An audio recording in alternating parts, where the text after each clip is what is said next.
Hey! Tambala na! At eto na sila, ang nag-iisang masugid na tagahanga ni Nicole Yala. Chris Chuper! Kasama ang nag-iisang diehard fan ni Chris Chuper, Nicole Yala!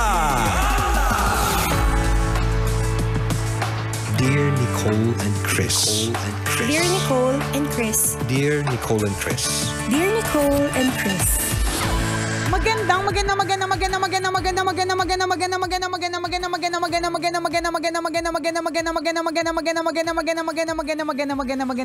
morning, Luzon, Visayas at Mindanao Metro and Mega Manila. It's a feel good Friday. Hi, partner. Uy, last week for the month of October.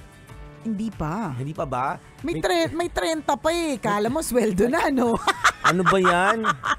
Next, at may 31 pa. Nalungkot na ako. May 31 pa. Burahin nga natin yan. Ang alin ang buburahin natin? Kaninong mukha yung gusto mong burahin natin? Yung 31 para sweldo na. Magsabi ka lang. Bayan. Akala mo, no? 27 pa lang ngayon. Akala ko pa naman sa sweldo. Ganyan talaga kapag ka parang, 5 linggo ba yung October? Alam mo, parang may mga buwan na parang ang haba. Ganun talaga pag kulang na talaga yung pera. Yung bagal ng oras. Gusto mo madalhin para sweldo na. Correct. Ano ba yan? Wala. Ganun. Matagal pa. Oo. Itatawid pa natin yung weekend na gutom tayo. Oo, ganyan. Diba? Ano ba yan? Alam mo, partner, ba't parang nagugulat ka pa? Di ba dapat sanay na tayo? Nagugulat pa ba tayo dun sa mga bitin na mga budget? Nagugulat pa ba tayo dun sa mga nagugutom pa minsan-minsan, di ba? Ito naman, parang bagong-bago. Super talaga. Ito naman. Kala mo naman. Dati nga, nanginginig ka pa sa gutom na pumapasok dito. Parang hindi mo naman pinagdaanan. Kaya nga. Di ba? Ito naman. Grabe, no? Kaya ako, alam mo, partner, sa totoo lang, ako nagpapasalamat talaga sa trabahong ito na binigay sa atin ng Diyos. Minsan, kahit minsan, partner, nagkukulang. Oo. Kasalanan din naman natin kasi yan eh, di ba? Nung mga bata tayo, baka nagwawalwal tayo more than usual. Oo. Di ba? Gastador tayo noon. Gastador tayo, yung mga Oo. ganon, di ba? Pero dahil dito sa trabahong ito, partner, bilang Friday naman na pwede tayo mag-flashback ng kaunti, di ba? Ito yung dahilan kung bakit hindi na babalik ang buhok ko sa kulay black. Lagi na lang siyang brown. Lagi na lang siyang papunta sa blonde. Ito naman, nakarating na lang US, naging brown na lagi ang buhok. Hindi ko kailangan makarating ng US. Kailangan ko lang maging kailangan ko lang magka-sponsor para maging brown yung buhok, 'di ba? So, isipin mo. yun, alam mo, partner, talagang ipinagpapasalamat ko. Talagang ito yung mga bagay na pagka tiningnan mo isa-isa yung mga blessings sa buhay mo, ito yung mga bagay na, oo nga, no, talagang hindi ako pinapabayaan ni Lord at alam ni Lord ang kanyang ginagawa. Alam mo na let's get comfort from those words. Alam ni Lord ang kanyang ginagawa. 'Di ba? Yung alam niya kung anong ginagawa niya. So, kung biglang nilagay ka diyan sa trabahong 'yan, alam niya 'yun. 'Di ba? At may dahilan kung bakit ka nailagay diyan. So, ako, partner, di alam niya na nilagay niya tayo dito kasi alam niya kaya nating yung saltik natin sa utak pwede natin pagkakitaan. 'Di ba? Alam ni Lord 'yan, 'di ba? May mga toyo gawing DJ, 'di ba? May mga saltek gawing DJ, 'di ba? Tapos alam ng Diyos na partner na dahil maarte nga ako, 'di ba? Ilagay yan diyan kasi magkaka-sponsor yan. 'Di ba? Kasi parte kung isipin mo kung wala kang sponsor tapos kailangan mo lagi magpakulay ng buhok. Ay, magastos kaya yun. Magkano ba? Lalo na buhok ng babae, di ba mahaba? Kami naman haircut lang. O trim lang. Pero yung mga babae na kagaya nyo, high maintenance yan. Diba? Magkano yun kunyari sa isang buwan. Oo. So, yun lang, mga kabisyo. Again, lagi naman namin pinapaalala, isipin mo, ano ba yung mga grasya mo today? Minsan lang kasi hindi natin tinitingnan. Kaya akala natin parang kulang lagi or akala natin parang wala. Pero meron. At alam ni Lord yan. Alam niya na yung grasyang yan para sa'yo. And minsan, actually madalas, ipagpapasalamat natin yung mga pinagdaanan natin kahirapan noon. Bakit napaka-importante nun, mga kabisyo? Kasi nagkakaroon tayo ng appreciation sa mga bagay na nare-receive natin ngayon. Kasi wala tayo nun eh. Totoo. Di ba, for example, dati pangarap mo magkaroon talaga ng magandang buhok. Kasi dati hindi mo maalagaan yung buhok, wala kang pambili ng magandang shampoo Di ba? Yung sabon mo sa singit, sabon mo sa ulo. Di ba? Lahat. Basta lahat ng bumubula, okay na. Ang tigas nun Pero one time, nagkapera ka. Di ba? Biniyayaan ka ng pera para makabili ng shampoo with conditioner. Di ba? May mga aloe vera and pa. Lactobacillus shirota strain and ginkgo biloba extract, di ba? With yun nga. Coconut oil, virgin coconut oil. Correct, di ba? Mga ganun. Tapos biglang gumanda yung buhok mo, hindi ba sobrang mo siyang na-appreciate? Sobrang mong ipinagpasalamat, Lord. Pina-experience mo sa akin yung ganito. Tama. Pero kung nagsimula kang maganda yung buhok mo, di ba? Nagsimula kang may conditioner sa bahay, magaganda yung conditioner mo, hindi mo na ma-appreciate yung bibilhin mong conditioner. Correct. Hindi mo Kasi na ma-appreciate. ganun na yung buhay mo Yes. Diba? Kung ikaw ay nanonood ng Harry Potter, kung ikaw ay isang Potterhead, kilala niyo siguro si Hagrid, di ba? Si Hagrid, partner, yung buhok niya talaga kasing kapal na mukha ko. So isipin mo, gano'ng kakapal yung mukha ko? Di makapal ang mukha ko. So kapal talaga ng, imagine mo yung buhaghag na makapal. So kung yan yung sinasabi ni partner kung ganyan ang buhok mo nung araw, kasi wala kang pampakalma ng buhok. Kasi meron mga pampakalma Diba? Yung buhok mong aligaga. Laging sabog. Correct. Laging may kung saan pumupunta, di ba? Kaya sa bagay, may relax na treatment na, di ba? Meron. May mga Brazilian blowout. May mga ganyan na mga pampakalma ng mga sponghadong hair. Diba? Hindi mo naman ma-appreciate yun kung hindi mo dinaanan yung sponghado. Yun yung sinasabi mo, partner. Totoo. Diba? Na, ay buti na lang, na-experience ko yung na-experience ko yung nagnanaknak na balat. Diba? Kasi kahit pa paano, ngayong kuminis-kinis ako, na-appreciate ko yung difference. Diba? Mas natutuwa ako dun sa improvement. Totoo kesa yun. Yung may mga iba talagang swinerte kasi nasa lahi talaga nila yung kakinisan. Hindi na kailangan gumastos para mapanatiling makinis, So, no? may mga gano'n na parang hindi dumaan sa awkward years, di ba? May mga gano'n na mga parang mukhang hindi na usukan. parang ang napaka-unfair. Lahat tayo dumadaan doon sa awkward years, na buhaghag, oily, true, di ba? Madumi ang Pimpulit, mukha, correct, di ba? Pero may mga iba na pinigsa. Yan, di ba? May mga iba na maswerteng hindi na nila dinadaanan Pero may iba din sila mga problema. So may mga ganyan. Ang importante, ma-appreciate natin kung ano na yung meron sa atin ngayon. Totoo yun. Di ba yung tatama yung sinabi ni partner, alam ng Diyos ang kanyang ginagawa. Nako-comfort ako doon, partner Kung aligaga ka sa mga pagkakataong ito at ang dami mong problemang nakikita sa sarili mo at sa paligid mo, di ba? Yun ang sinasabi natin. You just have to trust the process. Correct ka.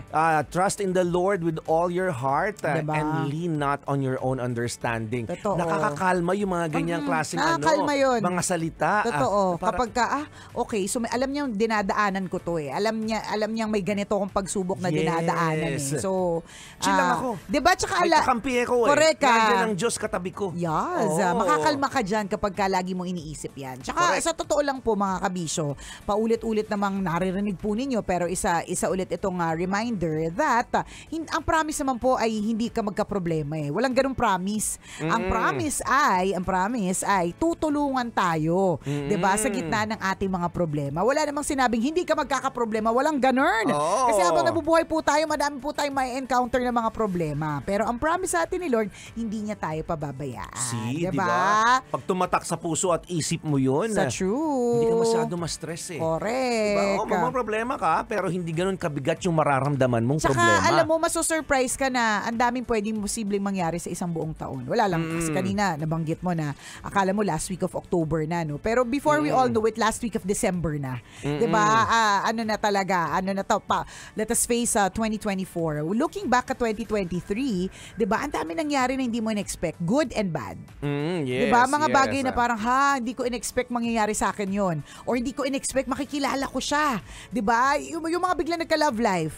Diba? Parang, di ko naman intention this year magkakajowa yan? Diba? Dati nga baho-baho ng tenga niyan. yung gilid ng ilong niyan may amoy. Yung mga singit-singit ng paa niyan may sugat. Diba? Pero, who would have thought? O mga balitang nakakagulat, di ba? Correct, di ba? Ang nakuha pa, AFAM. Hindi lang basta AFAM na masabing AFAM, partner. Yung talagang may itsurang AFAM. Yung pangmalakasan. Correct, yung parang nakakaingit. Totoo ba? Di ba? May ganun. Mga unexpected things. Yes. And circumstances and people, di ba, na dumadating sa buhay po natin. Nakakatuwa lang ding isipin yung ganon. Pag titingnan mo sa aspetong grabe ang buhay, no? Nakakamangha yung pagkakagawa sa buhay natin. Totoo. Yung tipong wala makapag-predict na mangyayari Wala. mamaya. Walang sino mang pwede makapagsabi na pwedeng mangyari sa iyo to o bukas. 'Di ba? Nakakamangha in a way, amazing in a way kasi ang dami niyang surprises. Ang dami niyang milagrong nangyayari. Ang dami niyang binibigay na milagro every day. Totoo yan. Lagi akong manghang-mangha yung tipong ang galing naman naririnig mo ako ngayon. Pwedeng hindi. Pag kumanta ang isang tao, ang ganda nung kanta. Bakit may kanta? Kumbaga, bakit na-appreciate natin yung kanta? Yung boses na lumalabas, iba-iba. Diba? May melody. Lagi ako namamangha. Ang galing, no? Paano kaya kung hindi na-invento ang music? Correct. Paano kaya kung hindi na-invento ang boses ng tao? Paano tayo mabubuhay? Yung mga example na, ang galing naman, life is amazing. Amazing po talaga ang life. And ma-appreciate mong lahat ito kapag na-experience mo. Sa Chula Lu. Diba? Sipin nakakakanta ka. Hindi ka man nakakakanta pero nakakarinig ka ng magandang kanta. Diba? Yung nakakarinig ka eh. Oo. Diba? Amazing din yun eh. Kung Totoo. paano, bakit kapag ka nagmamarites ako, parang lumalaki yung tenga ko. in itself, yan diba? May milagrong kaakibat yan na hindi natin nakikita minsan eh. Yan yung sinasabi po natin na let's appreciate the small things. Yes. Kasi life is amazing. And actually, yung mga small things are actually the big things. Yes. Akala mo lang small lang yung nakakarinig ka ng music, but it's actually the big thing. Oo. Diba? Isa napakalaking bagay na napapakinggan po natin ng napakagandang musika at kung paano yung music na kumokonek sa puso. Diba? Parang ang galing na parang, nakarinig lang ako ng gantong kanta, nagalit din ako kasi puno ng galit yung kanta. Or nakarinig lang ako ng ganitong kanta, nalungkot ako kahit hindi naman ako malungkot kanina. Diba? Yung mga ganong klase mga bagay na nakakaaliw. And kapag ka naisip natin how amazing every little thing is, babalik tayo sa, sino gumawa nito? Diba? Sino nakaisip nito? Sino ang nasa likod ng lahat ng ito? Ganon. Diba? So chill lang tayo kasi may greater force, Yes. diba, na gumagabay sa atin. Tama. And that is our God. Sa lahat ng mga kabisya naman natin na medyo malungkot kasi hindi makakapagbakasyon. Ayan. No. Well, may dahilan din kung bakit hindi ka makakapagbakasyon kasi long weekend partner, ano? Oo. Meron tayo isang tambalanisa, yan yung kanyang rant eh. Sabi niya, Dear Nicole and Chris, tambalanisa niyo po ako since 2008. Nakakainis, parang halos lahat ng nasa office namin magbabakasyon. Ako lang ata yung hindi kasi kulang sa budget. Nakakalungkot lang. Bakit ganun? Kailan kaya ako magkaka-budget para sa bakasyon? God bless Tambalan and hope to see you before the year ends. Ayan. Naku, alam nyo, utang kasi yun. Oo. Eh di mangutang ka rin. Ganun. Gayahin mo sila. Baon sa utang. Masaya sila pagpunta, pagbalik nila, problemado na yung mga correct. yan. Correct. Tsaka yung mga yan, kapag ka nagbakasyon, kailangan nila ng bakasyon mula sa kanilang bakasyon. Diba? Kasi na pagod yung mga yan. So, lahat sila na nakapagbakasyon, uuwi silang hindi fresh. Uwi silang haggard. Haggard sa biyahe, haggard sa delay ng flight. Haggard ang itsura. Haggard ang itsura. At warak ang bulsa. Yun.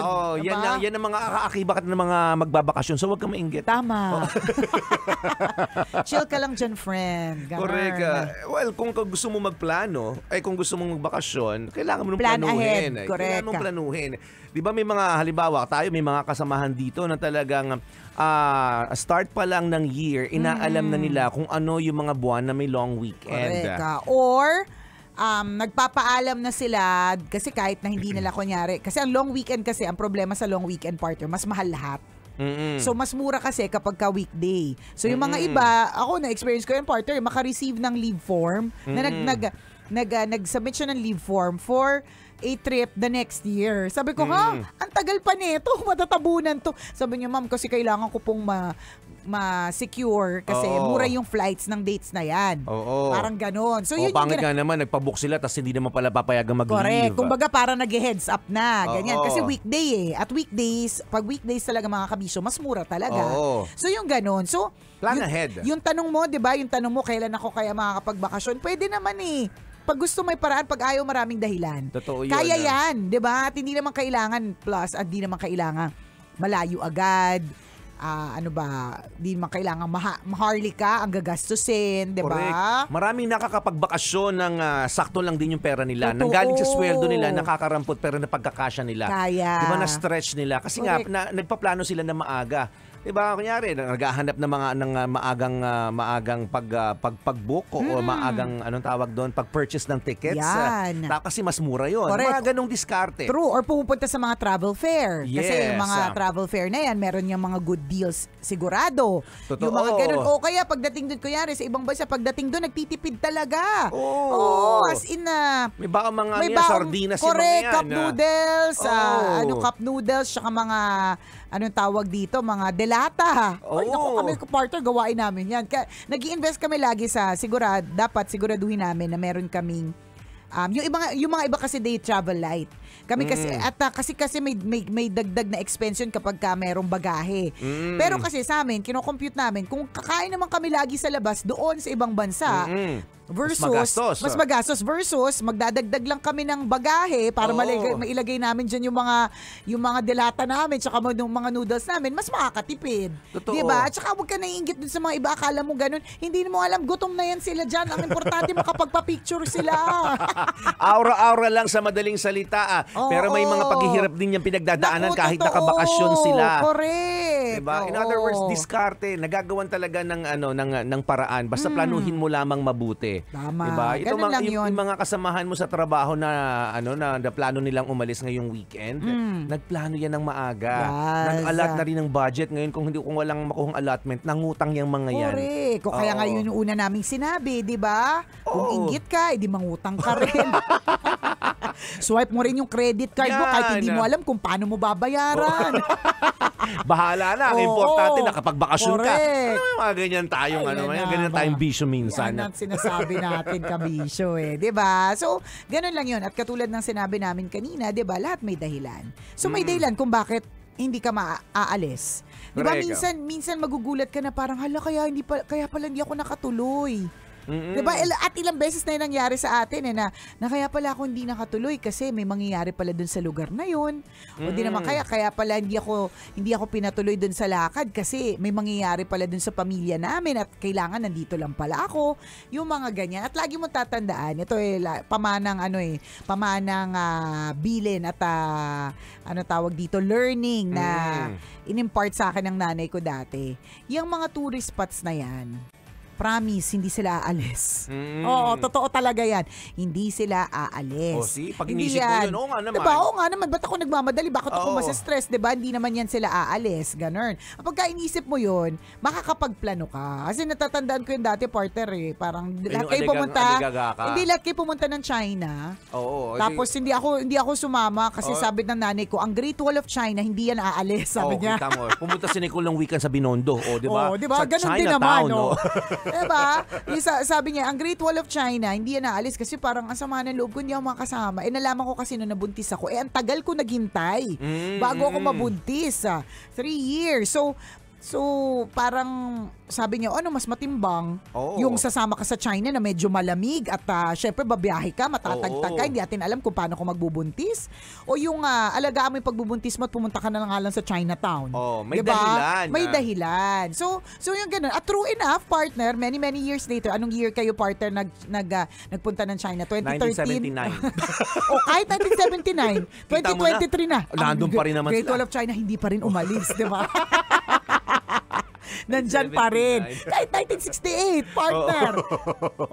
Di ba? Ang Great Wall of China nandyan pa rin naman. So, may kanya-kanya talagang oras at panahon sa pagbabakasyon. In other words, sinasabi ng tambalan, huwag kang mas pa-pressure, huwag kang ma-stress. Hindi mo kailangang makipagsabayan sa mga magbabakasyon ngayong weekend. Tandaan mo, mas mahal lahat kapag kaganito na na long weekend. Lahat. Haba ng pila. Yun ang katotohanan talaga dyan sa true, lalo't walang halong crowded yung mga pupuntahan nila. Ang pila dyan, kunyari pupunta sila ng amusement park, ang pila dyan 3 oras bago makasakay. Isipin mo yun. May mga ganern. O samantalang ikaw kapag kaplinano mo, diba? Mapupunta ka doon ng alanganing araw pero planned ahead. Wala kang kasabay sa pila. Sayong-sayo. Diba? Hilong-hilo ka na kasi paulit-ulit ka. Ganon. Ganun lang yan, kabisyo, ha? Salamat sa lahat ng mga nakatutok sa amin this Feel Good Friday. Muli ako po si Nicole Hala. At ako naman si Cambio King Chris Chuper. Na nagpapaalala.